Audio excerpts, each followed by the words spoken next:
వ్యక్తుల ప్రతిష్టను ఇనుమడింపజేయడం కోసం ఆలయ ప్రతిష్టను దిగజార్చొద్దు. తాజాగా ఒక వార్త రాసుకొచ్చారు. వేసవి సెలవుల్లో తిరుమలకి పెద్ద ఎత్తున భక్తులు వస్తున్నారు. వారాంతంలో 90,000కి పైగా, మిగిలిన రోజులు 70,000 నుంచి 80,000 మంది శ్రీవారిని దర్శించుకున్నారు. గతంలో సరైన గణన లేకుండానే కంపార్ట్మెంట్కి ఇంతమంది అని ఉజ్జాయింపుగా లెక్కించేవాళ్ళు. అదే సమయంలో బయట లైన్లో ఉన్న భక్తులకు అన్నప్రసాదాలు అందించేవాళ్ళు కాదు. ఈ నేపథ్యంలో ముఖ్యమంత్రి సూచనల మేరకు తిరుమల తిరుపతి దేవస్థానం అదనపు EO Venkaiah Chowdary queue line management system మీద దృష్టి సారించారు. దర్శనానికి వచ్చే ప్రతి ఒక్కరిని లెక్కేసి క్యూలో ఎంతమంది ఉన్నారో తెలుసుకుని భక్తులకు సులభ దర్శనం కల్పించేలా చర్యలు తీసుకున్నారు. క్యూ లైన్లో ఎక్కడ భక్తులు ఎక్కువ ఉన్నారు, ఎక్కడ ఖాళీ ఉంది అనే వివరాలను తెలుసుకుంటున్నారు. రద్దీ ప్రాంతం నుంచి ఖాళీ ఉన్న చోటుకి భక్తులు పంపి తోపులాట చోటు చేసుకోకుండా చర్యలు తీసుకున్నారు. కంపార్ట్మెంట్లోకి నిర్ణీత సంఖ్యలో మాత్రమే అనుమతిస్తున్నారు. ఇది కొత్త ఏంటి నాకు అర్థం కాల.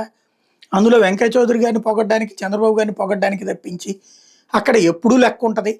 కంపార్ట్మెంట్కి ఎంతమంది పడతారో తెలుసు. మేనేజ్మెంట్ సిస్టమ్ అనేది కొత్తగా ఎవరు నేర్పక్కర్లా, వాళ్లే ప్రపంచానికి నేర్పే స్థాయిలో ఉన్నారు. రోజుకి 70 నుంచి 90,000 మంది సందర్శించేటటువంటి ఆలయ నిర్వహణ సిబ్బందికి అందరికీ బాగా తెలుసు. వ్యవస్థ అంతా తెలుసు. దాంట్లో ఎక్కడ జనం ఒక కంపార్ట్మెంట్ ఖాళీ చేస్తే మళ్ళీ పక్క కంపార్ట్మెంట్లోంచి ఇందులోకి రాణిస్తారు. ఇందులో క్యూ లైన్ మేనేజ్మెంట్లో ఎవరో ఏదో చేస్తున్నారు, వ్యక్తులు ఏదో చేస్తున్నారు, వార్తలు రాయడం ఏందో నాకు అర్థం కాదు. దేవదేవుడి ముందు ఎవరిని గొప్పవాళ్ళుగా చిత్రీకరించొద్దు. ఆ వ్యవస్థ ముందు ఎవరో వ్యక్తులు అద్భుతం అని చెప్పి ఇలాంటి ప్రచారాలు చేసుకోవద్దు.